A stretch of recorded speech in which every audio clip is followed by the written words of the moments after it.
Hey everyone, I'm Allison Morris. You're watching NBC News Now. Here's what's happening. That day is forever seared into all of our memories. The pain, the terror, the enormous loss, and also the incredible displays of courage. We made a vow that day to never forget. Today we look back on the lives we lost, the sacrifices so many Americans made, the horror and emotion of September 11th, 2001, and whether America's safer. We're playing for real here. This isn't a game. The GOP throwing the flag on President Biden's 6-point COVID plan, calling it government overreach and promising to challenge it in court. Biden's message for them, have at it. Plus, Dr. Fauci joined News Now today to explain why it was time for the administration to change things up and start mandating vaccines.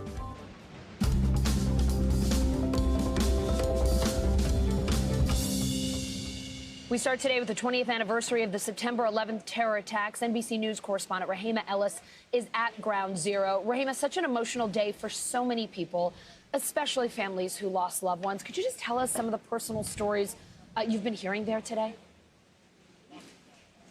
Well, one of the stories that we heard is about a young woman who lost her brother. His name was John.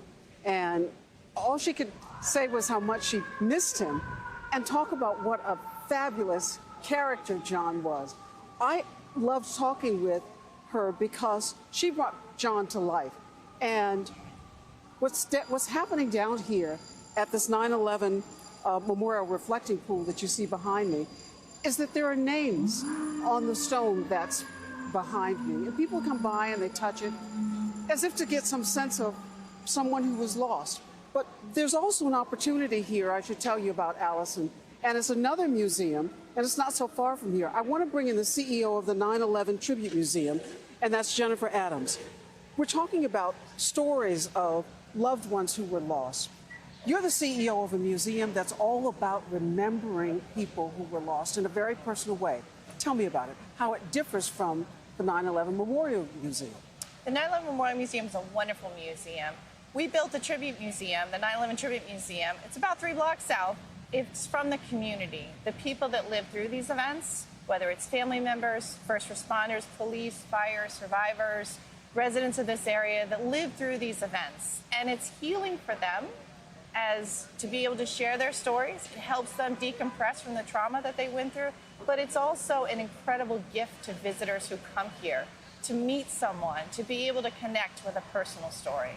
And if they had a chance to meet you, even this is a personal venture for you because you had someone who was in the towers who never made it out, Meredith Whalen.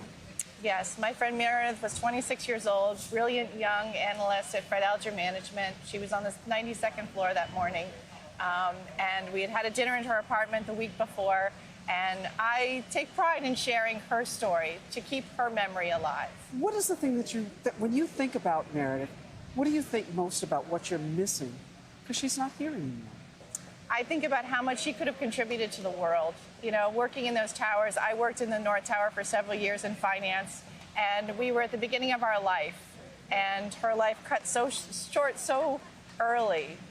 The world was at a real loss for not having her life here. One of the things I think is important for people to know, and that is that the Tribute Museum doesn't just run on good hope and good wishes. It takes the goodwill and good deeds of people making contributions in order to keep the Tribute Museum operating. Isn't that true?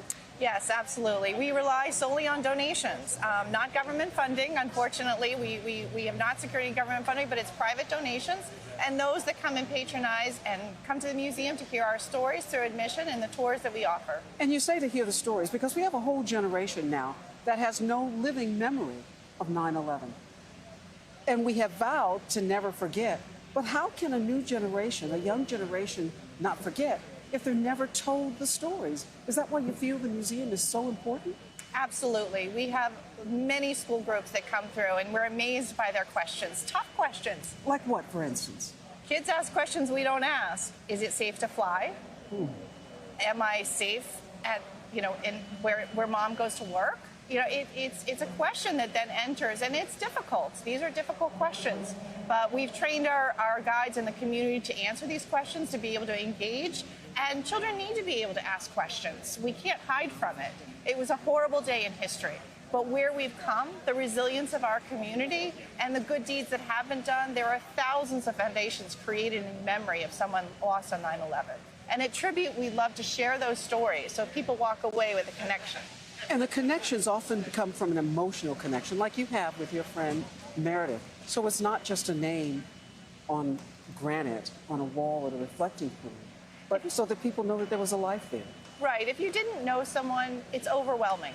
3,000 names, and you don't know but when you connect with one person, with an individual story, it gives you something to feel like you remember, and you have the obligation to carry that forward to share with other people. Thank you for what you do in keeping Meredith and memory alive and so many others alive for us. Allison, back to you. Rahima, thank you so much for that incredible interview. I have been to that museum, and as you have said, as Jennifer said there, the stories, it just keeps the memories of these incredible people alive. You really feel them when you are there. It is an incredibly moving experience. Thanks to her, and thank you to you so much for sharing their stories and her story of the museum as well. You bet. The Pentagon honoring the lives we lost on 9/11 and in Afghanistan over the last 20 years. NBC News Pentagon correspondent Courtney Cubey joins me now. Courtney, 125 people, military and civilians, died when Flight 77 crashed into the Pentagon. Another 59 people on the plane died. The Defense Department putting out a video today. Here's Secretary Lloyd Austin. 20 years later, we still defend the nation from this building and from places around the world. And it will be our solemn duty to live up to the memory of all those who were taken from us, to stand guard over the republic that our teammates gave their lives to defend. Courtney, what is it like at the Pentagon there today? Do you just get a sense that the 9/11 anniversary is just hours away? What does it feel like there today? So every year on the anniversary, it's definitely a very solemn affair here. But, you know, we're 20 years out from the attacks in 2001. So there are fewer and fewer people here every year who were actually working in the building on that date. Then again, this is also the military, and they tend to move to locations to different jobs every couple of years. So we even have cases where there are people who were here, left the building, and are now back. Secretary Austin, who we just heard from, remember, on 9/11, he was in the military. He was in uniform. Because of those attacks, he himself even deployed to Afghanistan on numerous occasions. He also, of course, did deployments to Iraq. So this, despite the fact that not everyone working in the building today was here during the attacks on 9/11 in 2001, it's still something that hits very close to home to the employees here. Roughly 26,000 people come in and out of this building every single day, Allison. And today, and especially tomorrow, will be very solemn days for all of the people working here. Courtney, we know that ISIS-K killed 13 U.S. servicemen and women in Afghanistan during the U.S. withdrawal. What is the Defense Department saying about the threat level now to any remaining Americans in Afghanistan, and just the threat level in general this weekend as we approach 9/11? So there's always a heightened sense of awareness of the potential threats on anniversaries, 9/11 being one of the biggest ones, of course. That being said, there doesn't seem to be any sense that there is an imminent attack planned. The threat from ISIS-K, of course, is an ongoing and persistent threat, as is that from al-Qaeda.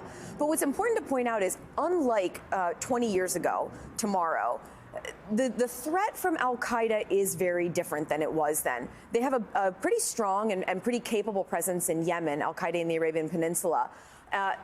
The presence that they have in Afghanistan and Pakistan, it's much smaller now, and they're really more regionally focused. They're basically focused on what's going on right there in Afghanistan and Pakistan. Defense officials don't believe that they actually have the capability to carry out the kind of transnational or international attack like we saw on 9/11, but they still have the will, they still have the intent to try to do that. So the concern is, with the Taliban taking over the government in Afghanistan, there's now actually a friendly government in a country in Afghanistan that may allow for al-Qaeda to rebuild, to regenerate, and ultimately be able to build back to that capability of carrying out attacks.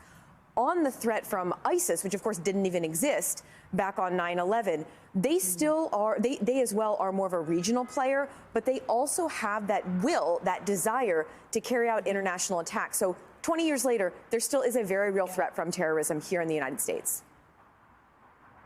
Just quickly, Courtney, before we go, I understand that another charter flight took off from Kabul airport in Afghanistan today. What do we know about it? Were there Americans on it?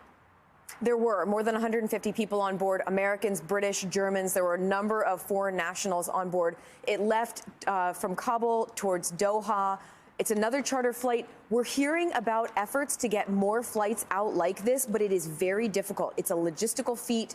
Kabul airport, of course, not at full operating capability, and the Taliban are the ones running it. So it's also a big diplomatic hurdle to get these flights out. But there are a number of private groups who are working to do just that and continue to do that, Allison. All right. Courtney Kuby at the Pentagon, thank you so much. Thanks. Flying on a plane, going to work in a city skyscraper, showing an American passport overseas. They're things we might not have thought so much about before 2001, but 9/11 changed just about everything, especially security and travel in America. NBC News Justice correspondent Pete Williams joining me now. Pete, it's crazy to think, but we didn't even have a Department of Homeland Security before 9/11. Some people might not know that. Let's talk about how our Homeland Security has evolved since 2001 and how federal agencies work together today to protect the United States. Right. The Department of Homeland Security created one of the biggest reorganization feats in the federal government since World War II. I think one of the biggest changes, Allison, has been in intelligence sharing. Don't forget that 2 of the 9/11 hijackers were inside the United States, and the FBI did not know that they were suspected terrorists and on a CIA list. When I started covering the Justice Department in 1993, there was great pride that the criminal part of the federal government did not talk at all to the intelligence part, because the thought was that if intelligence was allowed to enter into a criminal case, that would taint it and make it impossible to get a fair trial or to use the evidence. Well, all of those walls are now down, and intelligence sharing is now the name of the game here. We have the National Counterterrorism Center. We have the Terrorist Screening Center, with names of suspected terrorists and people with potential terror connections. Right now, all those people that are streaming into the United States, coming in on those flights from Afghanistan, are checked against these lists. So I think intelligence sharing is one of the fundamental ways that things have changed since 9/11. Pete, perhaps the most obvious security changes for the average American after 9/11 had to do with air travel, right? Could we talk a little bit about airport security today and whether there could potentially be any changes on the horizon? No doubt that is the one part of the change that has affected most people, because they see it when they get screened when they go to airports. But remember, it's beyond just airports now. Any large public event can be designated a national special security event with great resources from the federal government for security, political conventions, the Super Bowl, large public gatherings. But in terms of airport security, we have not only TSA screening people at the airport, we have federal air marshals, remember, we have hardened cockpit doors now required on all American airliners. And one of the most profound changes, I think, that DHS was able to achieve is getting the names of passengers before they board planes so they can be checked against these watch lists. And this was quite a struggle for years for the Department of Homeland Security, especially to get countries overseas to be willing to give the names of their passengers, their people who were coming on flights to the U.S., because they said this would violate the privacy and that they would be turning them over to American intelligence agencies. But eventually all those countries agreed to do that. So there's much more cooperation now in the international sphere, and it's all because of 9/11. Pete, you really have to think back to a time when we didn't have to do all these things, worry about liquids, you know, even at times take your shoes off before you get onto a plane. It's just these things have become habit to us, but you realize that 20 years ago, we never did those things at all. Pete, thank you so much. You bet.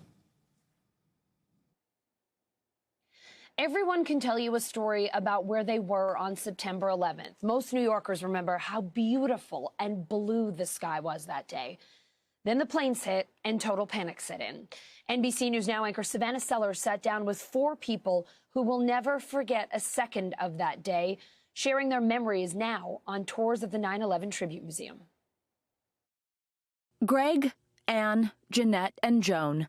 Strangers before that tragic day have each minute of the morning of September 11th, 2001 seared into their memory. I wound up getting in the fetal position. I resigned myself to the fact that my life would end that moment. Greg Hansen was a lieutenant with the fire department's Engine 24 on 9/11. Hansen entered the North Tower and heroically helped others evacuate. He made it out with just moments to spare. Ann Van Hein's husband, Bruce, a firefighter with Engine 41, wasn't so lucky. And in March of 2002, they would find his body, and he was carried out by firefighters from Squad 41. Jeanette Gutierrez and Joan Mastropolo were part of the fabric of the neighborhood of Lower Manhattan. Jeanette was already at her desk that morning, just across the street from the World Trade Center. At 8:46 a.m., I heard and I felt the first plane hit the North Tower. Joan was across the Hudson River at her Jersey City office. I watched in horror. I could not believe what I was seeing. All the while wondering what was her husband's fate, who was still at home in their Battery Park City apartment facing the towers.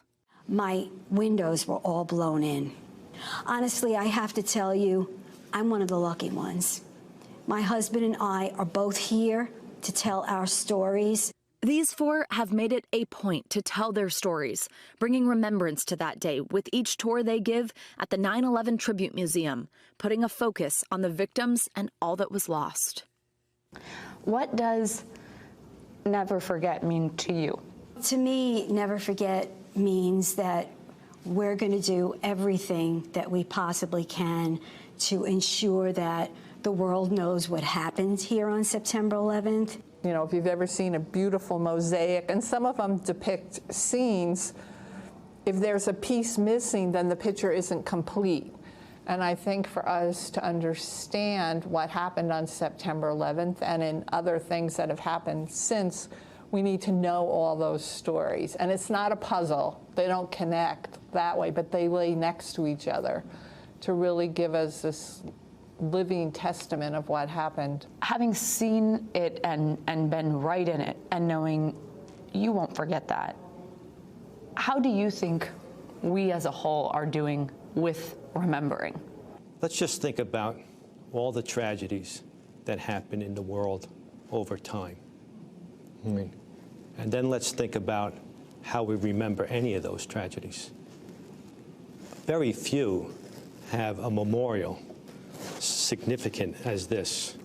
But if we want to expand that question and learn from the lessons of what happened, learn from the lessons of what that type of tragedy and misery is supposed to teach us, then we have forgotten years ago.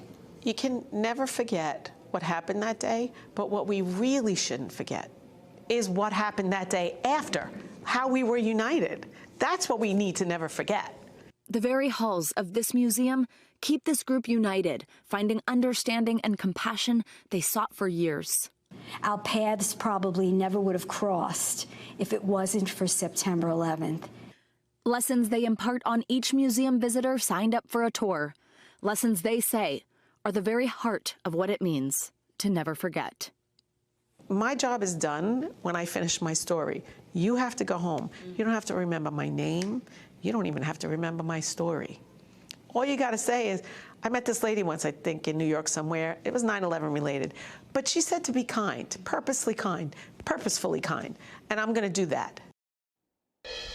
Forgotten, the feeling from many 9/11 survivors and first responders enrolled in the World Trade Center health program created to treat and pay for health conditions linked to that day. NBC News senior national correspondent Kate Snow shares their stories.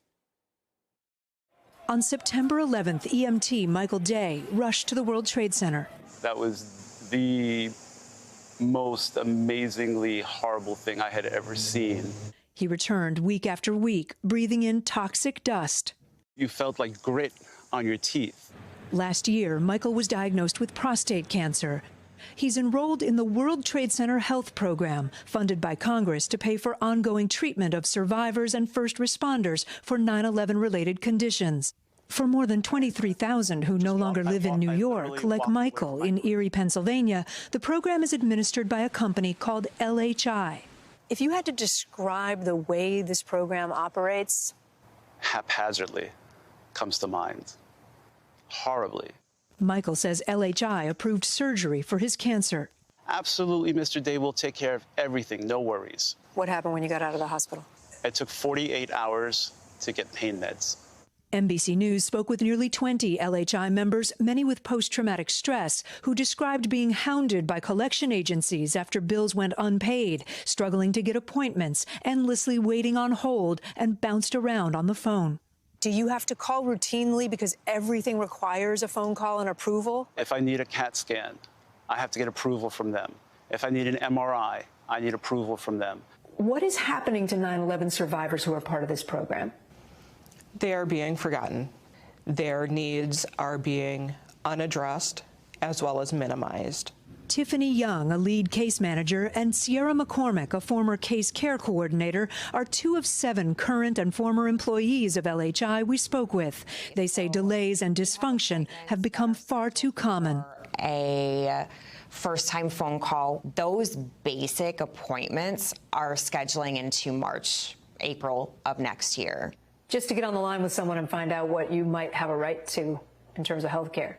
Yes. What's the impact on care? Members have to choose. Am I going to wait for program coverage, or am I going to bill it to my primary health insurance, where they are then stuck with expenses? And quite a few of our members don't even have primary health insurance. Sierra quit after a member had their teeth removed due to cancer. And it was covered through the program, and we are still, months later, looking for a provider to provide the dentures. So the member has no teeth at this point? Correct. Tiffany and Sierra also say LHI isn't equipped to deal with a population with significant rates of post-traumatic stress. Do the people who work for LHI have training and background in mental health? I did not have nearly enough training. The World Trade Center Health Program tells NBC News it cannot comment on specific member cases, but said it's aware of concerns and, where appropriate, is working with LHI to address them.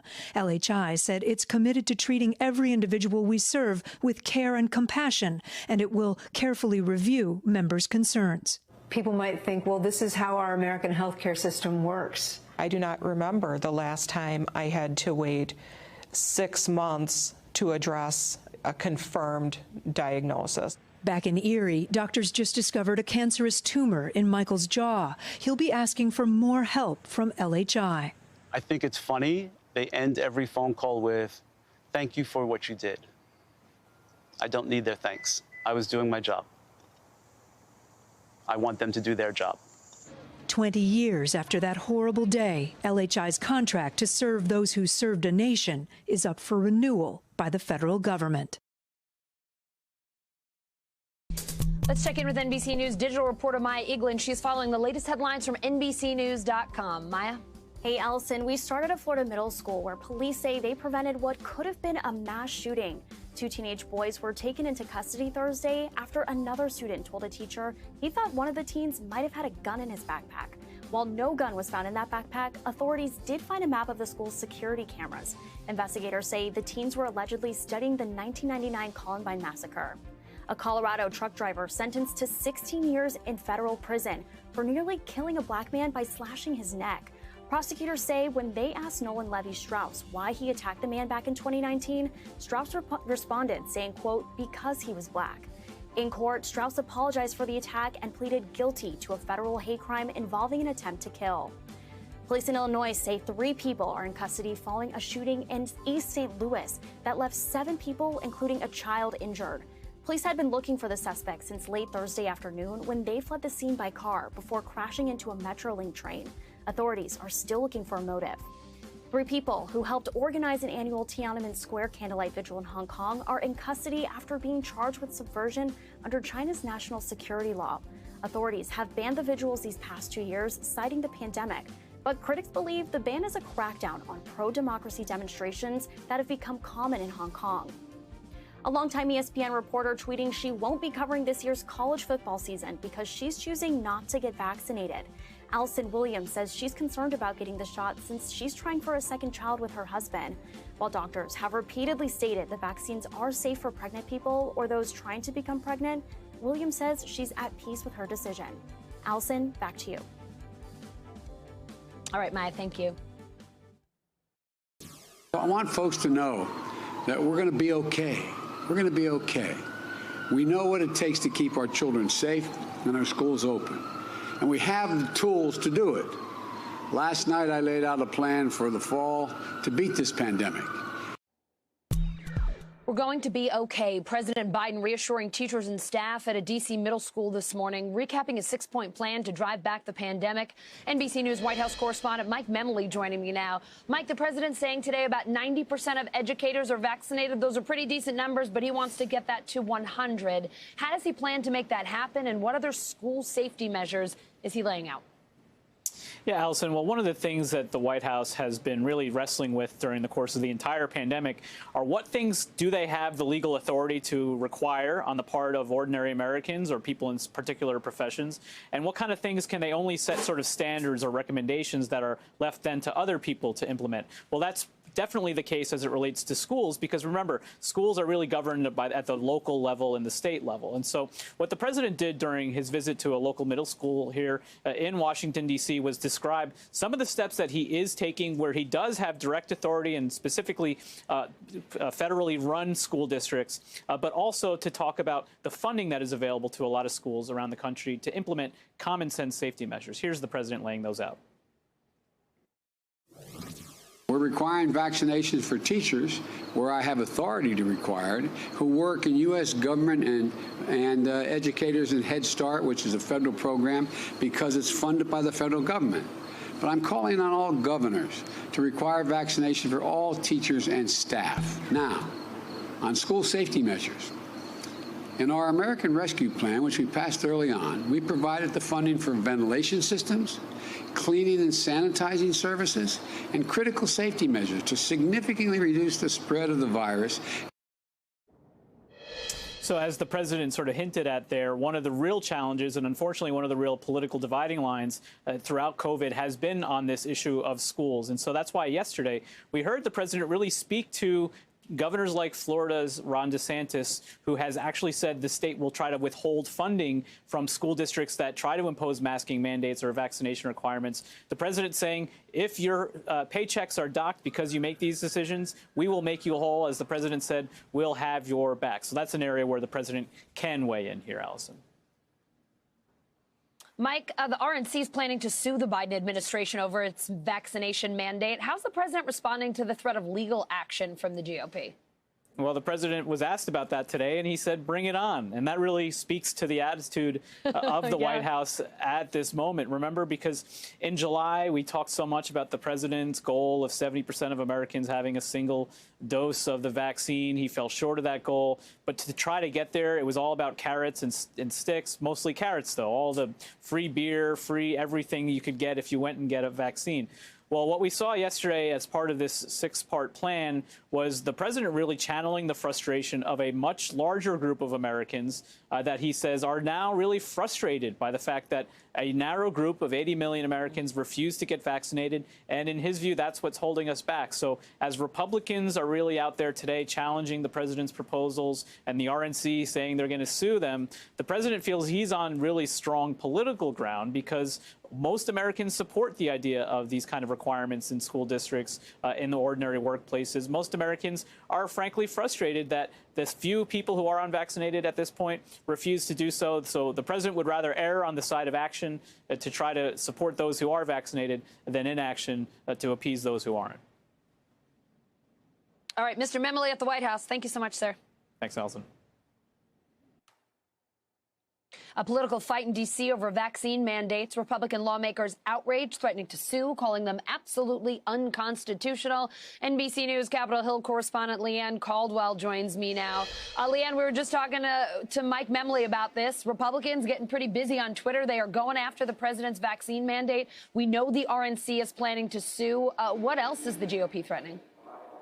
Well, Allison, you put it extremely correctly that they're going to town on Twitter criticizing this. You have people like Senator Rand Paul tweeting that it actually goes against science because people who had COVID, their natural immunity will take over. They don't need the vaccine. You have Senator Ted Cruz saying something similar, and others who are saying that they are pro-vaccine, but they are anti-government mandate. But the reality is at this point is that there's little that Republicans on Congress can do other than tweet or talk about how they don't support this new mandate. This is really going to be a fight that is left to the states and to those Republican governors in the states who say that they're going to sue. Allison.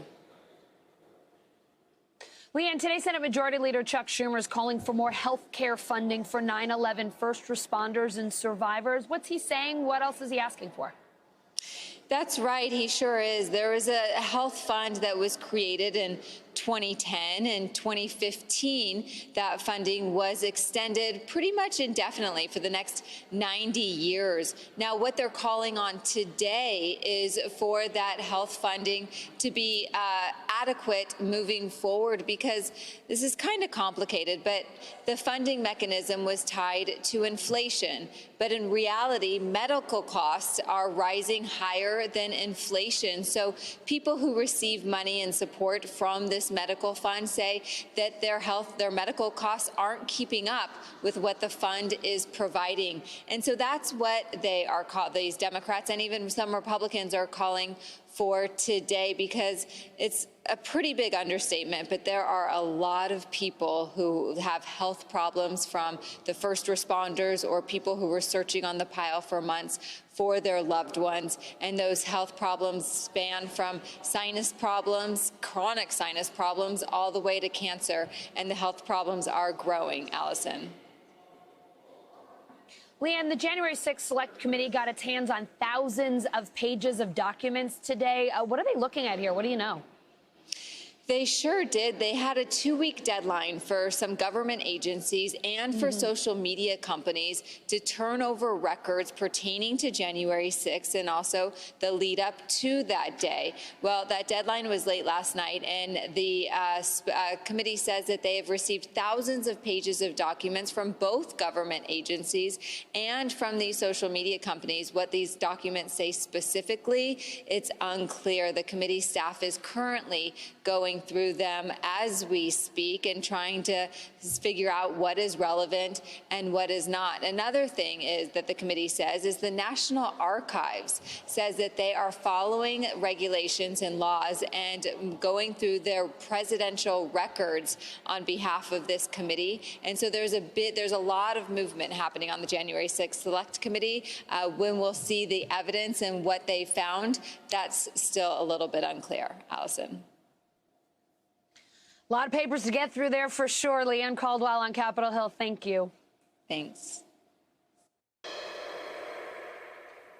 It is time for the bottom line, our daily look at what's going on in the business world and beyond. It's Friday, and investors are thrilled for a 2-day break. The market's struggling this week. Check out the Dow, closing down nearly 272 points. It ended the week just above 34,600. That's a 5-day losing streak, though.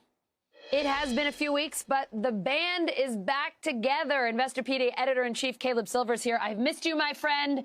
Here you are. Here I am. So let's talk about stocks. September is never a good month for stocks. It looks like we are keeping that tradition alive. I know the Delta variant is a big concern on Wall Street, but what else is going on here? Good to be with you. I missed you, my friend. But it's this lack of visibility, right? Lack of visibility, lack of understanding how the market's going to play out, how consumers are going to be spending, lack of visibility and uncertainty. That's kryptonite for big investors. They hate that. We've had a losing week. It was the worst week we've had since June. And that's saying something. We haven't had a 5% drawdown on a day in over 310 days in the stock market. So there's still a lot of money in there swirling around. And the selling, though, this week, Allison, was orderly. It wasn't panic selling. It wasn't capitulation. Just this, no one can see the future, so they're taking some money off the table kind of selling. That's what I think we saw. All right, so let's talk about the labor market, where we're having some other issues. It just, Caleb, looks like it's stuck in a rut. Jobless claims are coming down. That's great, but we've got a record number of job openings right now. So what's going on? If fewer people are filing for unemployment, why aren't they taking those jobs? It's really strange. We got the JOLTS report this week. That's the Job Openings and Labor Turnover Survey. That showed some 10.9 million jobs available in the month of July and about 8.4 million people looking for work. So you have a disconnect there of a couple of million people. And you have 4 million people, over 4 million people, who have voluntarily left the workforce since this pandemic began for one reason or another. Either they're taking care of loved ones, taking care of kids, maybe they got sick, maybe they just wanted to get out of the workforce and were collecting some unemployment benefits, but they voluntarily left. And employers, small businesses to large businesses, can't get enough workers. Amazon's throwing out college tuition for its employees right now, matching Walmart and other retailers. Businesses are struggling for workers, and folks are not getting back in. We do have had the expiration of those unemployment benefits, that $300 a week benefit that ended on September 6th, and we have public school kids going back to school this week and next. That could bring some people back into the workforce, but it has been a strange imbalance right now, even though wages have been rising. A very tricky time for employers. Yeah, it sure is. Caleb, we are all reflecting on September 11th today. Those attacks affected all Americans, but they really hit the absolute heart of Wall Street. I was actually working for the Wall Street Journal in Paris at that time. This is one of 2 days that I will never forget at the Dow Jones offices. Less than 5 months later, we lost our colleague, Danny Pearl. He was beheaded in Pakistan, as many people know. I think about the shock of both of those days so very often. And I just wanted to ask, as someone who's been in the business world, what do you carry with you today from 9/11? What do you remember about that day? Well, I feel lucky. I was there on September 10th at the base of the Twin Towers with a live truck producing an event with the Federal Reserve of New York, planning to be there on September 11th with that same crew and everything ready to broadcast. And we just decided last minute on the 10th not to do it. But I do remember, obviously, the shock and the horror of it all. But I remember hugging my friends, those that were lucky enough to walk down those steps and make it out, and giving them the biggest hug I could ever give them. And I also remember, and I still remember, grieving for my friends and the people I know that didn't make it out. But I will tell you this, having covered and been a reporter and a producer in New York for a while, I do remember the bravery and the strength of those first responders and all New Yorkers, and the camaraderie of people in the financial services area that just came together in those few months and years after that. And I'll never forget that, and I'll always carry that with me.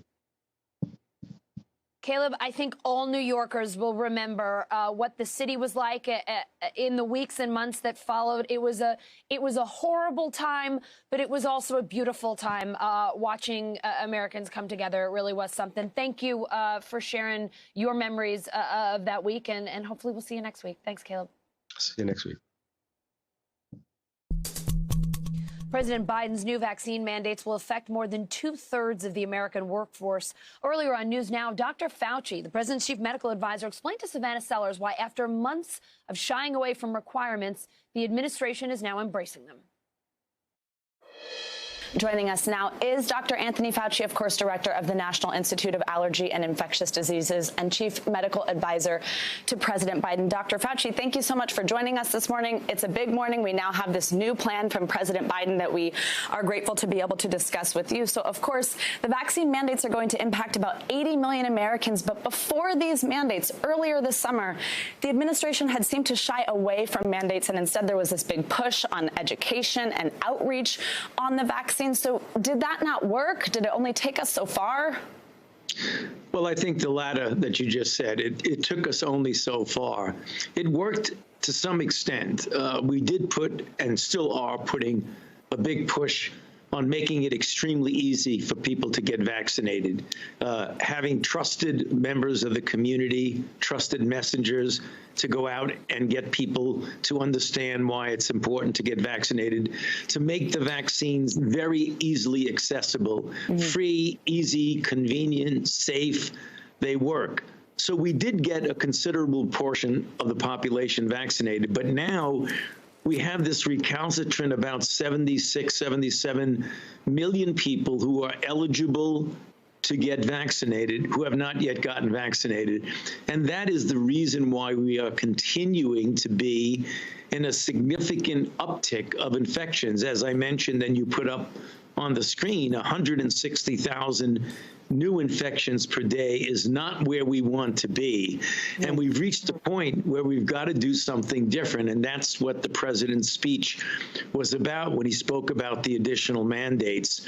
We hope when those mandates get implemented, it would also trigger a number of people to voluntarily come forward to get vaccinated, because we can end this. We have the capability and the resources to end it. We've just got to get people to step up and get vaccinated.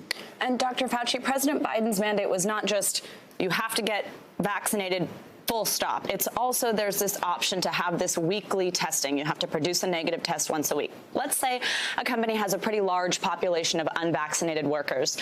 Is testing once a week really an effective alternative to vaccination in keeping all workers safe?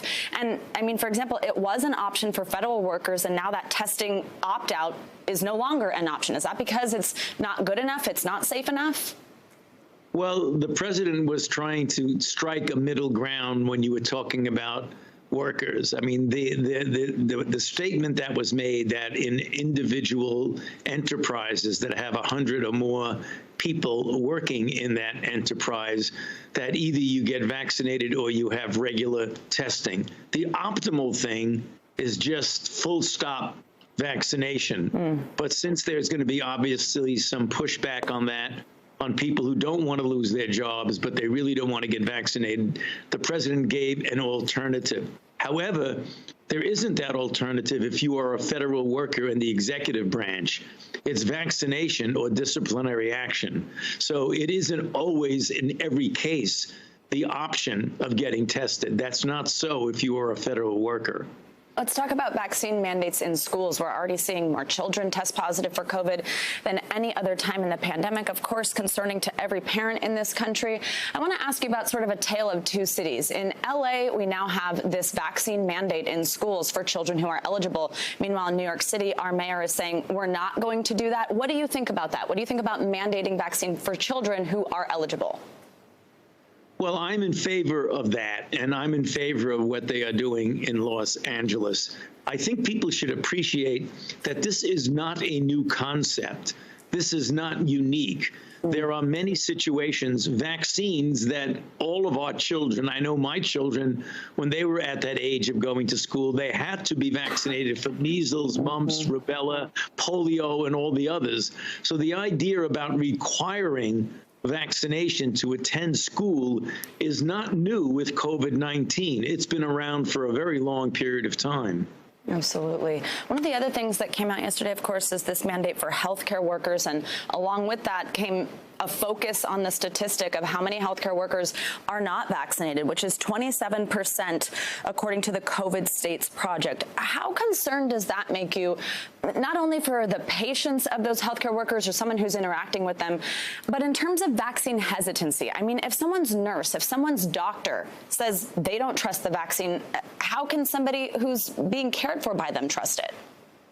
Well, you make a very good point, and that's why it's particularly disturbing when you see healthcare providers, doctors, nurses, and others not getting vaccinated to the extent that you just mentioned. I mean, 20+%, 27% is a very, very high number for people who are involved in the healthcare profession, because they set the example for others. So that's one of the reasons why, when it came to hospitals that are associated and come under the rubric of Medicare and Medicaid, that people in those particular places have to get vaccinated. That's part of the president's 6-part plan. And Dr. Fauci, I want to ask you about flu season, which we're heading into. How concerned are you? I mean, is this going to be a whole twin-demic on our hands, COVID and flu at the same time, especially with last year? I think it seemed to show that wearing masks also helped in terms of the flu, but we're seeing less masks this year. What do you think about flu season? Well, we were very fortunate last year. It was unfortunate that we had a lot of COVID last year, but one of the things, the positive aspects of it, not only for us here in the United States, but also for people in other hemispheres like Australia, last year we had the lowest level of flu in memory. Not only for us here in the United States, but our Australian colleagues noted the same thing. And the reason was likely what you just said. People were very careful about the spread of respiratory-borne viruses, wearing masks, avoiding congregate settings, particularly indoors. And what happened is we had the spin-off of that was very, very little flu. This year, we hope that we have the same situation, that we don't get hit with a bad flu season. And that's the reason why we've got to continue to be careful. And even though we're vaccinated, when you are in indoor settings in areas of the country, which is essentially is the entire country, is in a situation where you have a high level of infection, you should be wearing masks even when you are vaccinated if you are indoors. All right, Dr. Anthony Fauci, in his first live appearance on Morning News Now, thank you so much for joining us. We hope that you will come back. And I know it's a busy morning for you, so we appreciate your time.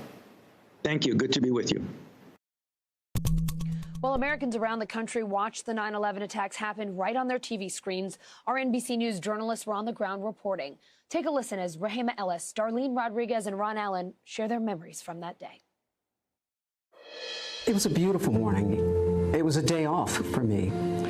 I was in my apartment on the Upper East Side of New York, and I remember looking out the window and thinking, what a great day to be off, because it was just absolutely beautiful.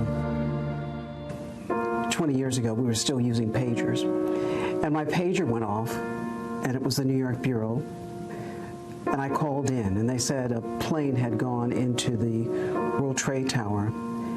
And I went and turned on the television. You're looking at the World Trade Center in Lower Manhattan. And I thought that it was a small plane. We all thought it was a small, perhaps I guess a Cessna, that went into the building. We soon realized it was much more than that. And I was told to get down to ground zero as fast as I could. I remember driving down an empty highway and driving into the city. And what struck me was the silence. There was no noise in parts of the city, no noise. Taxi cabs rolling by quietly, people walking quietly, no sound. Being born and raised here and working here my whole life, I'll never forget that silence. Oh my God. Something else just hit. A very large plane just flew directly over my building, and there's been another collision. Can you see it? I can see it on the shot. It was one of those things and one of those times when you know that you have a responsibility to tell a story, to go places where other people don't have an opportunity to go. And sometimes it's frightening. It never had been as frightening for me before as it was that day, because at this point we now knew that the crash into the World Trade Towers wasn't an accident. And so it became very clear that we were under attack. As soon as we understood what was happening, it was obvious that this was Al-Qaeda, that this was bin Laden. You know, there was no doubt who was behind this almost immediately. So I think within hours I was told to go to the airport and get to Pakistan, because Pakistan was the way into Afghanistan. I often describe it as running to be in the enemy's camp. It can be terrifying, but it can also be, you feel like you have a responsibility to go and to explain to America what's going on. It was important to tell what piece of the story I could from the vantage point that I had. Because for all the people who couldn't be where I was, they wanted to know. And that's the job I had signed on for a long time ago. I was assigned to the Family Center, which was the Armory on Lexington Avenue. There were people coming from everywhere looking for their husbands, their wives, their daughters, their sons, and they were coming to us because we were the media crews out on the street, and they would hand you a piece of paper with their child's picture on it and say, "This is my daughter." And we would talk to them and put their child's face on TV and, you know, hope for the best. And we knew that a couple of days in, if these people weren't found, they weren't going to be found. But we felt it was the least we could do. We want to return now to Islamabad, Pakistan. NBC's Ron Allen. For us as journalists, reporters, it gave us a story, a mission, something to focus on that we still focus on now, 20 years later. That's why what's happening in Afghanistan now is so troubling to anybody who's ever been there. We worry about the Afghan people, and you just hope and pray that somehow they're able to endure whatever happens. This is a profound responsibility, one we should hold dear, we should respect, and we should do this job of journalism as best we possibly can. Rahima Ellis, NBC News at the World Trade Center. Thanks for watching our YouTube channel. Follow today's top stories and breaking news by downloading the NBC News app.